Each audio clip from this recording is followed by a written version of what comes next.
Glasses? No glasses. Glasses? You look smart. Do I? Yeah. That's the goal. That's the goal.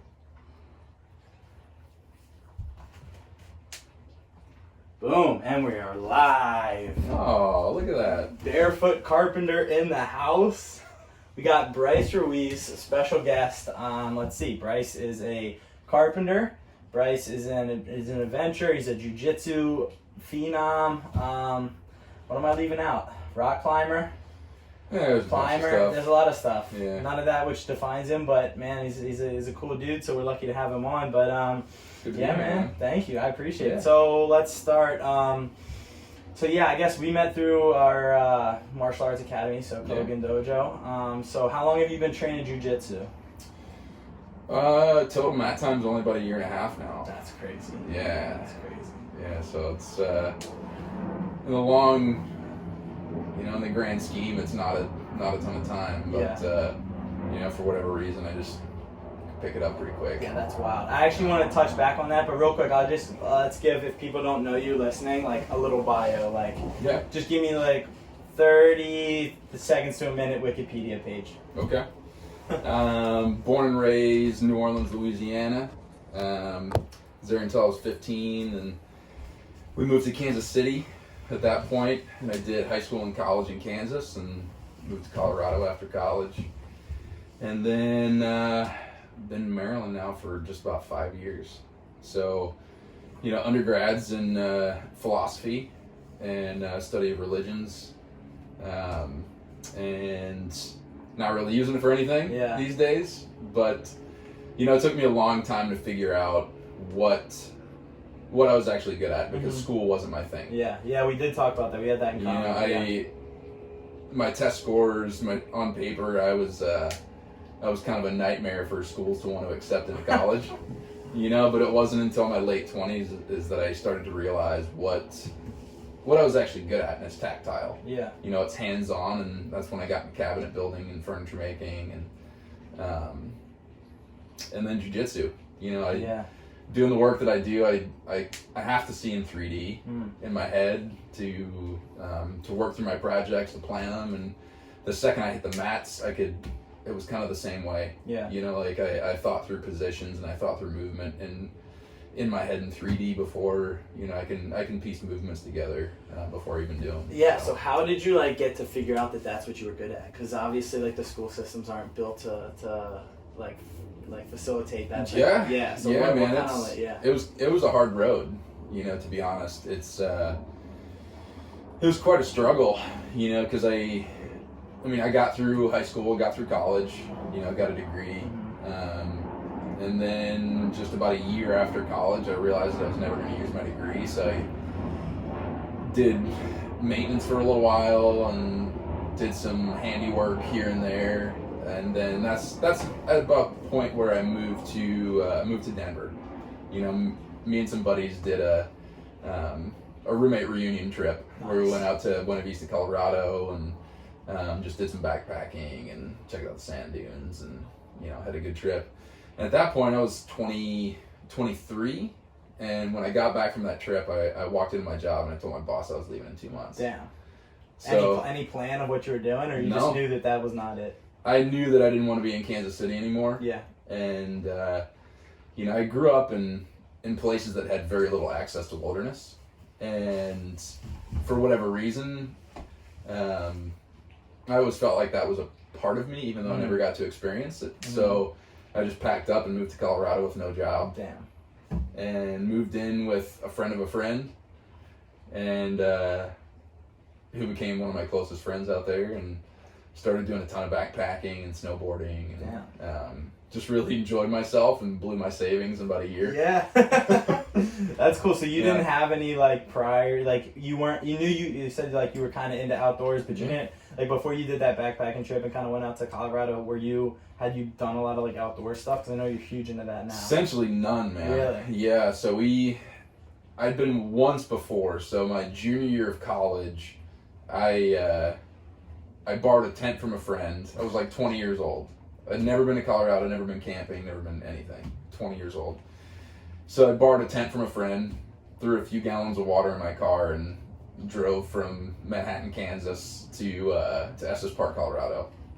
And went camping for a couple days, and that was really the first time I'd ever been in the mountains, ever. And then it wasn't until, I guess, like 4 years later as we did our roommate reunion trip. Damn. And went out to Colorado. Yeah. And that was only the second time I'd ever been camping. And that's when I came back from that trip and knew that I just had to split. It was time to go experience the outdoors in a way that I'd never really had. So where did getting into climbing, because I know you're huge into climbing, where did that, like, give me some timetable, yes. When did you start to get into that a So little bit? strangely enough, it was when I was living in Kansas City. Really? Yeah, just some friends of mine were climbers at a gym. They just did a bunch of indoor climbing. Yeah. So I started climbing with them, and we'd occasionally go down to northern Arkansas. There was some, single pitch climbing. I don't know if you know what single pitch versus multi pitch is. It's essentially just like single pitch is really short stuff. It's if you and I are climbing and you wanted to climb, you'll climb to the top of that climb and then I'll belay you back down to the ground. Multi pitch is when once you get to the top, like the end of the length of a rope, then I would belay you up to me and then we keep going higher and higher and higher. Yeah. So that's single versus multi. Okay. So all there is single pitch in northern Arkansas. So we'd go out there, once a year and do some outdoor climbing. And then I'd been climbing for about 2 years when I moved to Colorado, but I just had shoulder surgery. So for the 4 years that I lived out there, I essentially did no climbing, just maybe like once or twice. But climbing picked back up when I moved out here to the East Coast. Then I really got to know kind of West Virginia and then upstate New York and climbing. Yeah, because you spent some time in the Adirondacks, correct? Yeah. 2 summers ago I was a climbing guide for a summer in the Adirondacks. Yeah, man, you've done some cool stuff. So what was the original move to Maryland for? Like, why did you move? Say it again? Family. Oh, okay. Yeah, so my oldest brother went to the Naval Academy. Nice. And after he served 13 years with the SEAL teams. Yeah, he was SEAL Team 6. You have one brother, 2 brothers? 2 brothers and a sister. Okay. So my sister's the oldest, and then 3 boys. Nice. And I'm the last. Which brother is this? This is the oldest brother. Okay. So number 2 in the line. Okay, gotcha. So, he got out of the military. He and his wife moved back here for business connections. And, having been in Colorado for 4 years, I hadn't lived in the same city as a sibling in about 15 years. And wanted to spend time with my nephews. So they have 3 boys. My oldest nephew's 17, middle's 14, youngest is 10, and then my sister's got a boy. Believe he's 7 now. They live in Florida. Nice. So, but yeah, I wanted to come out here and just be around family and spend time with my nephews and go to the cross country meet, lacrosse games. Good deal, man. Stuff like that. Respect. So, that one thing. I don't know if you made this for your nephew, but that one piece that you made, it was, I guess it was the bunk bed, but it had that secret compartment. Can you talk about trap door, That was the coolest thing I've ever seen in my life. Yeah, so it's, my brother and his family moved into a new house in Annapolis. They used to live about 20 miles south of Annapolis and moved in, and they wanted a couple beds made for two of their boys. And so I made a standard storage bed for one of my nephews, but then Oliver, my youngest nephew, is the RC creative one. And he showed his mom what he wanted as far as a bed goes, and it had like 2 trapdoors in it. So we came up with our own design where I essentially built this headboard that looks like it's got shelving and drawers in it, but it's all, the whole thing is hollow. So you pull the front of the headboard to the side, and it's on full extension drawer glides. So it's essentially a trapdoor, and you can go all the way underneath the bed. So I lofted the whole bottom with a welded aluminum bracing. So he's essentially got a little trapdoor and storage compartment underneath. Yeah. That's just something, like, I'm so bad with anything. Like, if you give me an IKEA set with instructions and tell me I have the whole day to set it up, I'm not gonna be able to do it, man. So like, the fact that like you're so good with 3D and so good at like just building and using your hands, like, so touch back a little bit. So again, like, when did you figure out that this is something you like wanted to do and like make like a profession? Yeah, so I think I've I've had so many points in my life where it's kind of just dumb luck, paired with good timing, you know? Yeah. And I was, when I first moved to Colorado, I worked for Whole Foods. And I didn't know that. yeah, so I worked for Whole Foods for about 2.5 years. And, you know, did a handful of jobs, different stuff, you know, started as a cashier, moved up into leadership and like all this stuff. But, you know, we've got tons of regulars that come through, you know, so many people when they shop at Whole Foods, they shop at Whole Foods. Yeah. You know, it's their spot, yeah. You know, so we had this family that would always come in, and I got to know him really well, and then he mentioned what he does, and he did remodel, and I'd grown up doing woodworking, so I just kind of put a bug in his ear, and I was like, you know, that's what I grew up doing is woodworking. I mean, I don't really know kitchen and bath remodels, but I have a background in this if you ever need some help. And then so Mark ended up hiring me, so I left Whole Foods, and he taught me the industry. You know, just I started doing a lot of tile and installing hardwood floors and cabinets, and that's where I started seeing how cabinets are put together, how they're constructed, and the more I got to do it, I installed hundreds and hundreds of cabinets and tile and hardwood, and I could see the makeup of everything. And as soon as it's essentially just like piece by piece, I started to understand how everything just fits together, you know, within a house. From the ground up, you know, we would do tip to tail remodels. We would gut a room. Yeah. So now I can do from framing, electrical, plumbing, drywall, build out your kitchen, build out your bathroom. I can do every piece of it. You know, so Mark is the guy that taught me the industry. Okay, cool, yeah. And then I got burnt out on remodel because it's so many different things to do. It's really tough to, you know, focus in and hone in on something. So when I moved here, I did remodel for a handful of years, but then I started taking little custom projects on the side, you know, because barn doors were on the rise a few years ago. So I had, you know, a guy in Annapolis asked me to build him this giant barn door to hide his entertainment center, which then I built an entertainment center behind the barn door. You know, so I'd seen enough cabinets that I kind of knew where to go with it.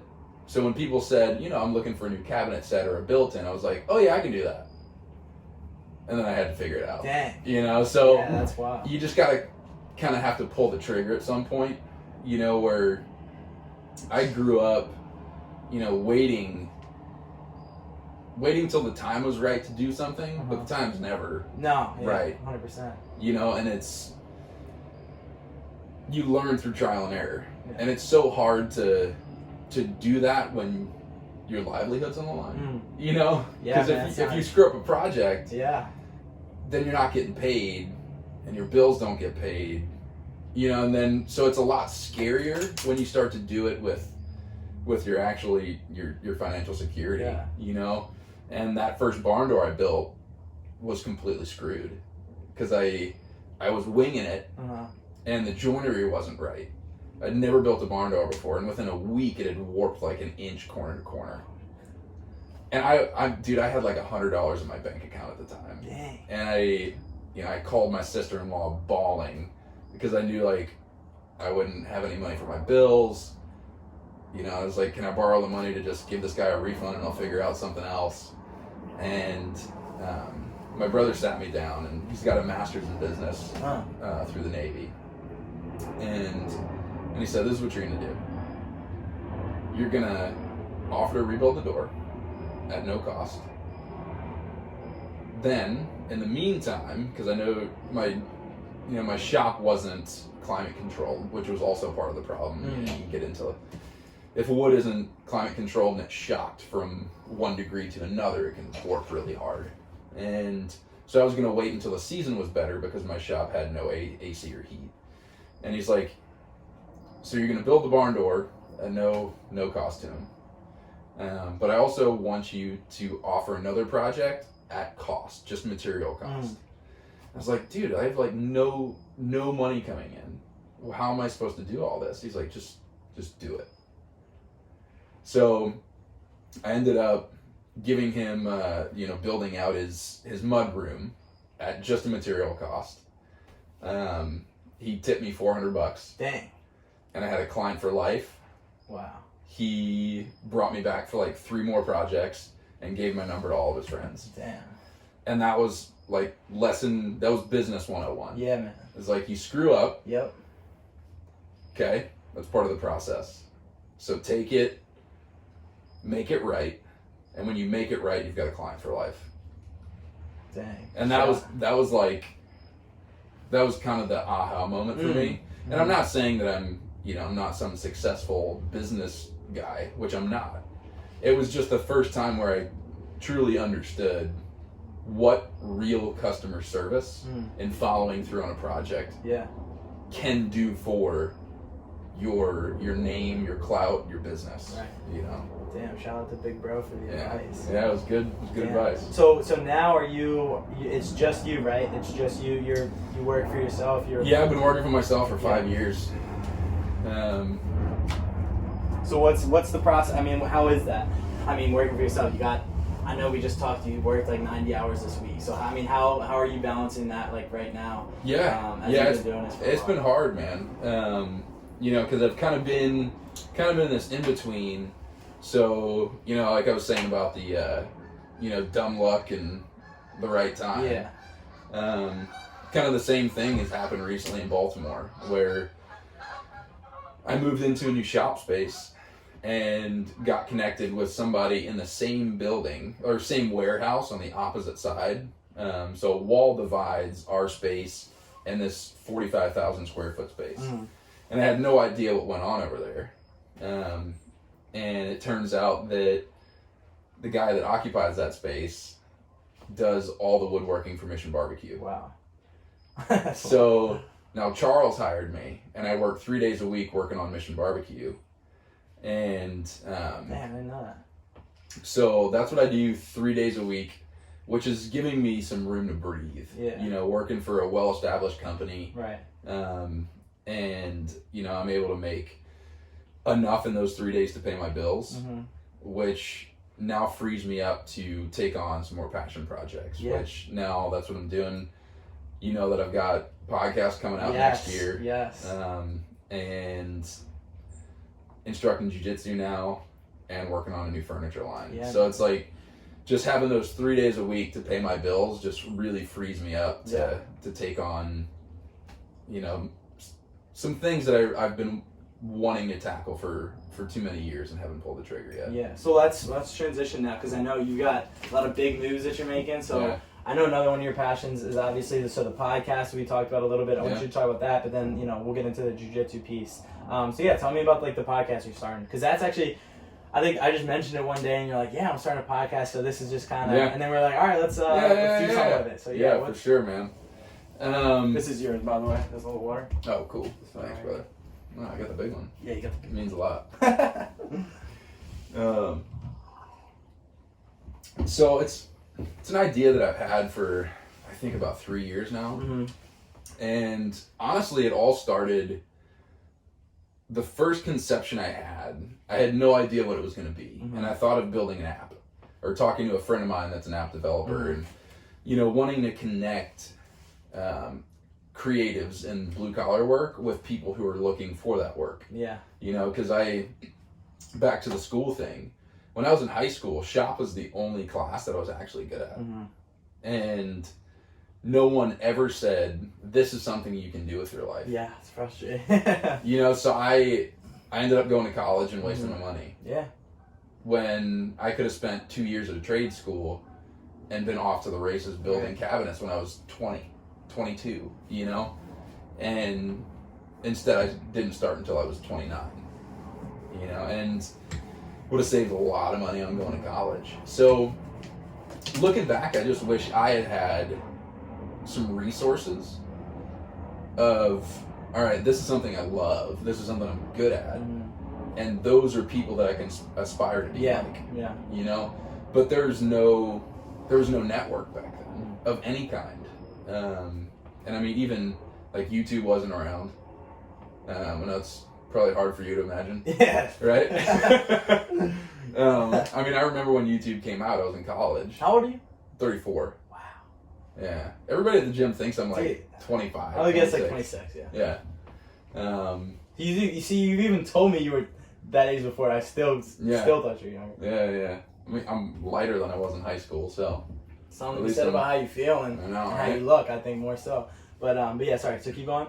Yeah. So I just really wish I'd had some sort of resource. Mm-hmm. So the first idea was talking to a friend of mine who builds apps and saying, all right, what do you think of trying to connect craftsmen with those that are interested? Mm-hmm. And, it just kind of fizzled. It really didn't have any bite.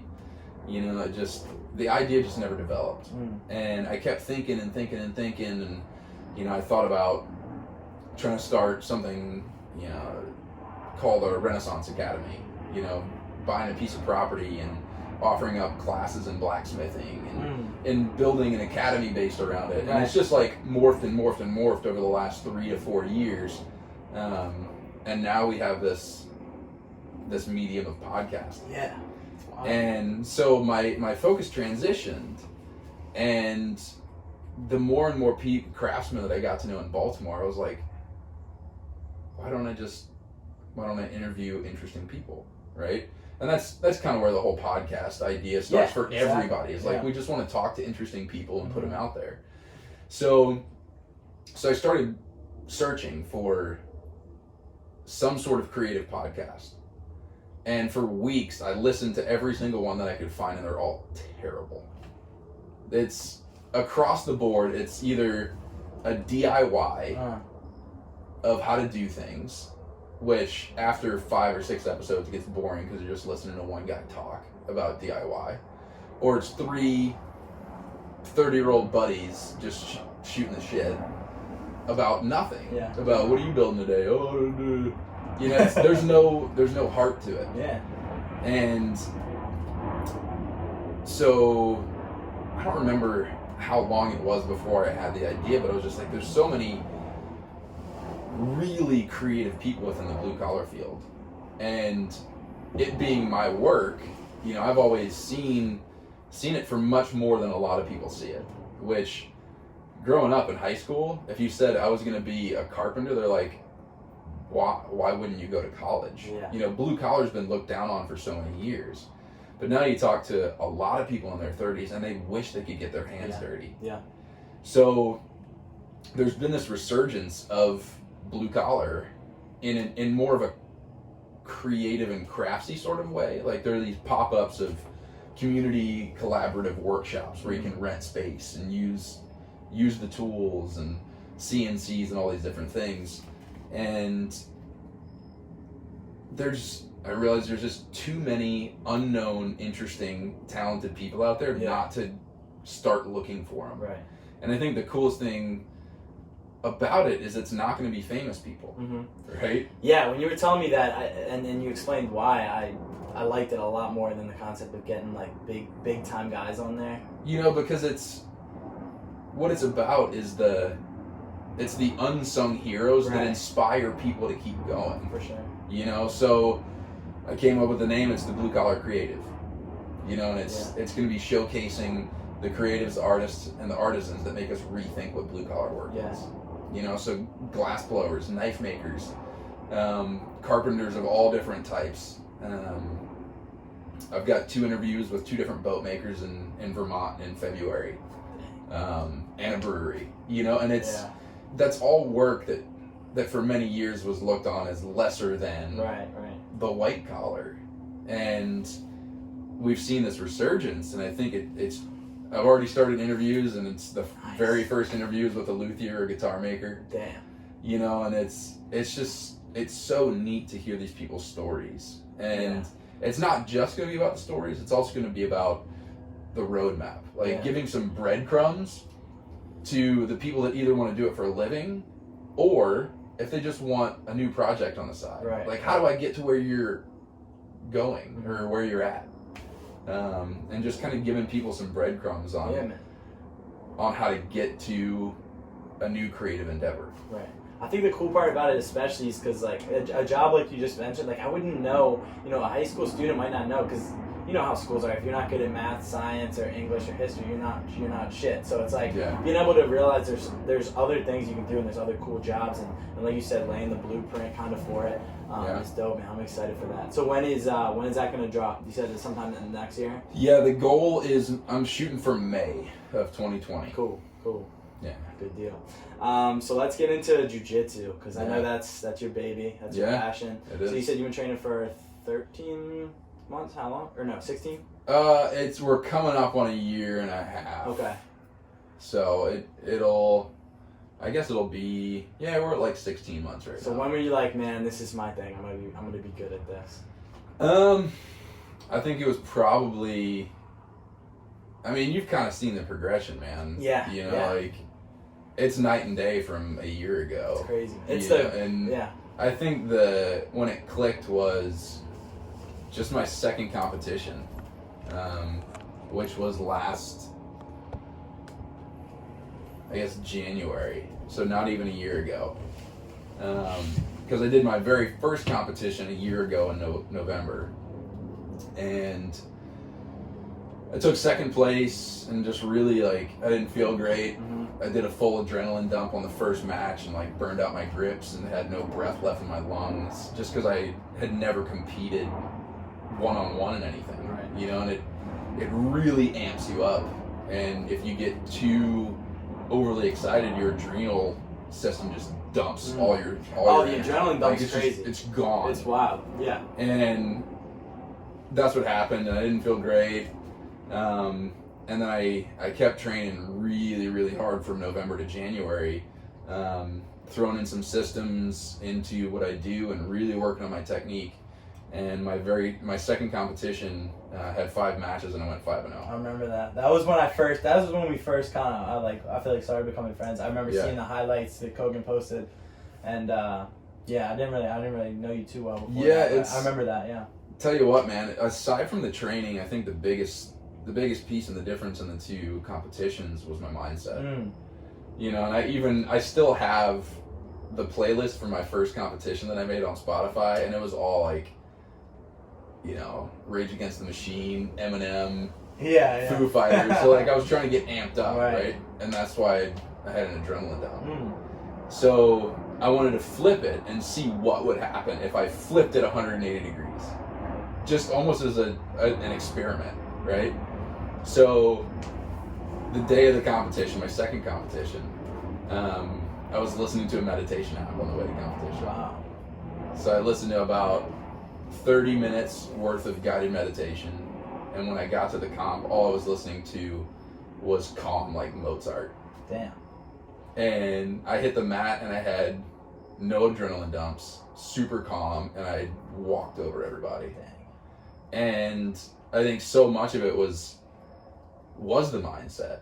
It's just controlling the mind, controlling the body, controlling the breath. And that's when it started to change for me, man. Like, really change. Yeah. And I've won every competition since. Nice. So what like specifically can you pinpoint that helped you like kind of get that different mindset? I think first off was the curiosity. Mm-hmm. You know, because I've always been a really anxious person to begin with. And I always have a hard time dealing with my nerves when it comes to, you know, being in front of people or competing. And I used to swim, so I'm not a stranger to competition, but one-on-one and grappling is very different. It's a beast, man. Yeah. One-on-one, So, I don't know, man. I think a lot of it was the curiosity, you know, thinking what would happen if I flipped the script and do a science experiment of going from listening to Eminem to Mozart. What is that going to do for my mind? What is it going to do for my breath? And it completely changed it. That's wild. You know, that makes so much sense though, because you think the adrenaline dump's real, dude. It's real. 100%. But you know, you can be in a phenomenal shape. But if it's your first event, you're anxious. Like you said, you're an anxious person. You're gonna get the adrenaline dump. So I think that makes a lot of sense with that kind of fast music. All of a sudden, you get in there. Yeah. But yeah, I can kind of see that the calm music kind of zens you out a little bit. Yeah, man. Yeah. And that's really when I started training different too. Yeah. You know, so I started training peaceful. Yeah, man. You look at Brice. I watch Brice when he's rolling. He'll look at me and give me like a little, eyebrows. Man, he's so chill. Yeah, it's cool. It's fun to watch, man. Yeah. So I used to think that you had to go, like, you have to push your body to the limits to find out what you're capable of. But I find that you're capable of far more when you're calm, which is so counterintuitive. Yeah. And now it's one of the first things when I roll with beginners, with white belts, I'll stop them and just be like, I want you to breathe through your nose. I want you to calm your whole system, because it's whatever your breath does, your muscles do. Yeah. And if you're breathing erratic, your muscles are going to be erratic, and your movements aren't going to be precise. And that's when I started training different. So it all starts with the breath. It starts with the mind, the thought of the breath. Go to the breath. The breath transitions more oxygen to the lungs. More oxygen from the lungs to the muscles. Like, everything calms out as long as you start with that idea of peace. Yeah. So because you said you're a really anxious person. So was the thing that helped with that the most just kind of like honing in on the breathing, or what would you say? Breathing it gives you something to focus on. The whole meditation's a whole nother topic. Yeah. And it's so different for everybody that does it. Yeah. But really all that the breathing does is give you a focus. You can do transcendental meditation as well, which it's more mantra based, right? So it's you pick some sort of mantra that works for you, and you're whether it's 2, 3, 4 words, and you repeat it over and over and over, just until you essentially put yourself in a trance where all you're focusing on is the mantra, and then all you're focusing on is the breathing. So it's not about what you do or how you do it, because there's a million different modalities to get you to focus. For me, sometimes it's a mantra, sometimes it's just focusing on the breathing, but it's really different for everybody. So you just had a competition recently. You said you've won ever since you basically changed your focus and been able to calm down.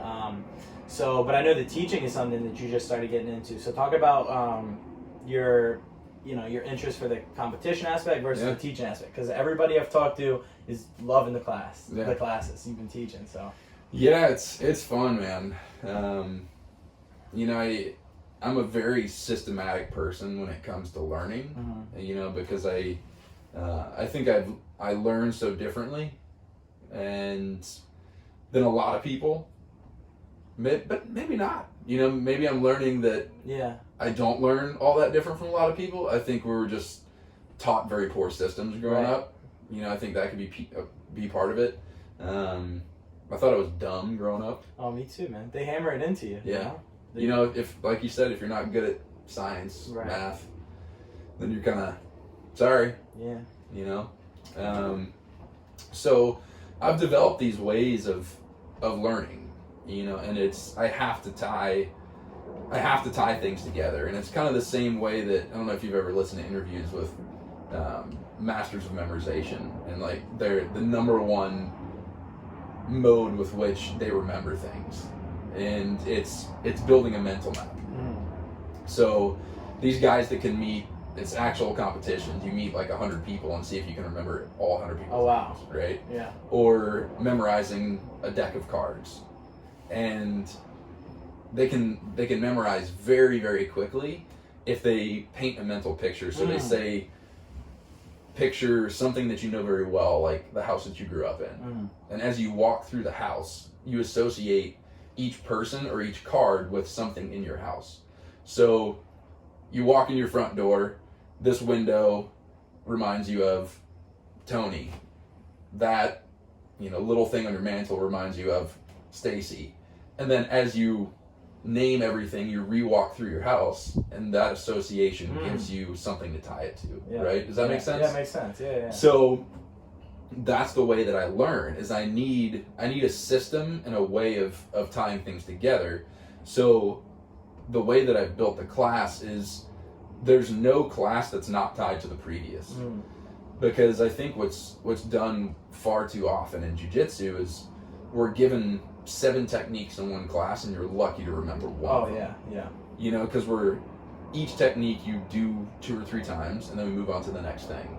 And in my mind, that's like going to a college class. You have a 1-hour class, and for 10 minutes they're teaching you statistics. For 10 minutes they're teaching you chemistry. Yeah. For 10 minutes they're teaching you this subject. For 10 minutes, like, why did we just switch subjects 5 different times in an hour? It doesn't make any sense to me. Point. Yeah. So the only way I'm going to learn is if you give me a system to remember one thing, right? So what we did this month with back control month. So, you know, we start from what is back control, how do you hold it? Then we move on to how do you get to the back, week 2. And now that we know how to take the back and you get the back, you already know how to retain it because that's what we did in week 1. Mm-hmm. So everything is tied together. Yeah. And that's the way that I have to learn, you know, for me to progress. And it seems to be hitting home with a lot of people. It is, man. Yeah. People have been digging it for sure. It's really fun. That's awesome, man. So is that, so as far as just like passions, is jiu-jitsu like kind of top that list? For sure, man. Yeah. You know, I think for me, it's the perfect blend of risk, of challenge, and something that never ends. Mm. You know, because there's no ceiling, man. There's no ceiling. Yeah. And that's kind of why I left climbing, is because everybody has a ceiling. Everybody, it doesn't matter who you are. Interesting. You reach a difficulty within the rating scale that's just too hard for you to do. And you just cannot break through that ceiling. And to even go up a small percentage, another 2 or 10%, would take such a drastic increase in cardiovascular strength, muscular strength. So then the amount of training that you would have to do to get a 10% gain is astronomical. And with jiu-jitsu, all you have to do is show up. Yeah. That's it. Yeah, man. There's no ceiling. You show up, you're going to see something you've never seen before. And that's what's so beautiful about it, is there is no ceiling, and it doesn't matter if you're athletic or not. Yeah. It doesn't matter if you're male or female. It doesn't matter if you're socially awkward or not. Like, if you show up, you're going to learn something. So everybody can progress at an exponential rate, which is really beautiful. That's cool, man. Yeah. Yeah, I've been enjoying it. I've been doing it now a couple months. And it's a different world, man. I think the common theme with everybody is they wish they started sooner. Like once you do it, it's addicting. Tell me about it, dude. I'm 34. I've only been doing it a year and a half. That's crazy. You know, because I think, you know, I've got some goals in my head of what I want to reach, but I'll never compete on a, you know, if I'd found it 10 years ago, then, you know, I could really make some sort of push to see what I was capable of, you know, within the, you know, the mix of the tough, the tough of the tough. Yeah. But, you know, age-wise, I kind of age out of it. Right. But, you know, I still have goals that I want to reach and see what I'm capable of. Yeah, so what's next steps for you as far as jiu-jitsu goes? Like, it could be way down the line, it could be, you know, near future, but like... Yeah, man, you know, when I say if I'd found it 10 years ago, you know, you've got, when it comes to like IBJJF competitions, you have adult and then you have masters. And it's like, the adult category is the creme de la creme, right? But once you age into masters, you're just kind of like forgot about it. You're like, oh, you're an old guy. You're in your 30s. But for me, since I found it in my 30s, you know, my goal, I'd love to compete on the world level within masters. Yeah. Within the next year or two. That'd be awesome. Yeah. So as teaching, I mean, do you just want to keep? Is teaching something you still want to do as long 100%, as you're training? man. Yeah. Yeah, and I'm really lucky with work right now that, you know, I put in my 3 days with my buddy's company, and it allows me to really put a lot of time into training and instructing, and I love instructing just about as much, if not more, than training, you know. It's really fun, man. Nice. I love it. So the last thing I did want to cover, and I know a lot of people are going to be into this, is where you live. Can you tell everybody where you live? Yeah, man. I forgot about that one. Yeah, I forgot about that one too. Should have seen it coming. But no, that was. I know a lot of people are going to be interested in that. Yeah, so I live in the Ford version of the Sprinter van, the old Transit. Nice. So it's pretty gigantic on the inside as far as vans go, but it's very small for everything in one place. Yeah. Yeah. So what made you realize you wanted to live in your van, basically? You know, I've never really liked the idea of dishing out a ton of money for rent. Mm-hmm. I think we get sucked into wanting more and more when it comes to lifestyle. Mm-hmm.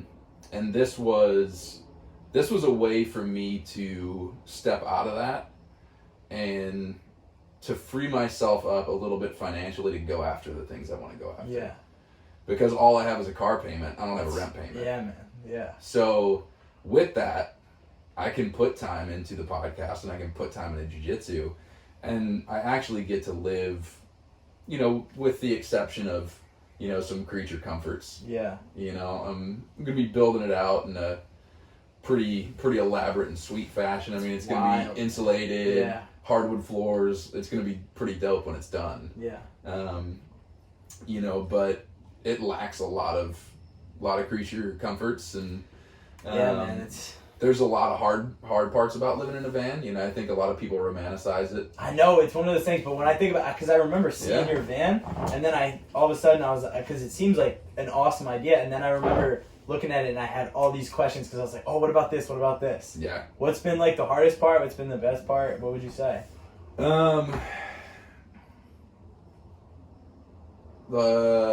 I'd say the best part is the ease of it. Because I can park it wherever I want. Yeah. You see you parked all over the place. Yeah. So I mean, yeah. It's really nice on the mornings when I'm teaching my 6 a.m. classes. Yeah. I just stay around the corner from the gym, and my commute's about 3 minutes. So nice. That's so nice. Right? Which is really cool. But I think the hard part has also been learning, where to park it. And one night, even in a nice neighborhood, I had somebody break into it. Really? Yeah. While you were in there? While I was in it. Wow. And, so they opened the front door, and I was like, what the hell is that sound? And I have a big divider, with a sliding door with a little window. Yeah. So I looked in the window, and I was like, son of a bitch is in my car. Oh, man. So he was like going through the door, and I just boop, hit the panic button, and he freaked the hell out and dipped out as quick as he could. You'd be the last person I'd want to rob. Come in the back part of this van, see what happens. Yeah, exactly. You straight into a pretzel. But it's the kind of thing where it is romanticized. Yes. Sure. Because what you see on Instagram is, these people that are driving around the country doing it. But I'm doing it between Annapolis and Baltimore. Right. Which is a very different thing. Mm-hmm. Very different. But it is really nice, and it's peaceful. Yeah. And it's cheap. That's a nice part of it. Yeah. Is it something you see yourself living in for a while? I'm probably shooting for 2 years or so. Yeah. I'm 5 months in right now. That's crazy, Yeah. man. That's crazy. So the pros outweigh the cons, though, even in liking it? Yeah, I'd have to say so. I mean, I'd imagine it's an adjustment, and it's, For sure, yeah, dude. I mean, it was definitely tough to get used to. Yeah. But kind of settling in. Yeah. So what's next? I know you got the podcast, Jiu-Jitsu's blowing up, carpentry, but what's the big thing next for you? And so the 3 things that I'm working on is 1, building out the van. Mm-hmm. 2 is working on a new furniture line, like end tables, coffee tables, which I'd hope to get rolling within the next 3 months. I'd like to get that online, and then shooting for May, Blue Collar Creative, launching it. Yeah, so it's gonna be kind of a mix, of like a long-ish format conversation with the creative. Yeah. But there will be a little bit of little bit of audio, video, you know, walking through the shop. Yeah. Nice. Getting some video, seeing their space. Yeah. And doing kind of these little clips of seeing what they do. That's cool. That's really cool. So it'll be a website where you can go and like meet the creative, and potentially have the option to like shoot them a message, talk to them, ask them some questions. So that's really what I want it to be. So we'll see how much editing, how much, you know, production I end up getting into. Initially, I thought that I didn't really want to overproduce it, but the more I think about it, I'm like, I don't know, man. I might put some touches on it. Yeah. See what happens. So that's exciting. So where can people find you now? Like Instagram at Barefoot Jitsu. Yep, Barefoot Jitsu. What else you on Instagram? That's it, man. Just Instagram. I'm just on Instagram. I never get on Facebook. That's good. Probably for the best. Yeah, I've just had, you know, my account sitting there for years, and people show up at the gym and they're like, dude, you didn't respond. It's like, to what? To Facebook. I was like, yeah, you got my phone number. That's all I'll respond. So yeah, they can find you at Kogan Dojo. They'll find me at Kogan Dojo. They can find you in the van. If you see a van around, go knock, see if Brice is home. He might put you in a pretzel. Or you find him on Instagram at Barefoot Jitsu. You got it, man. Sweet. Barefoot Carpenter, ladies and gentlemen. Appreciate you, Brice. Thanks, Tommie.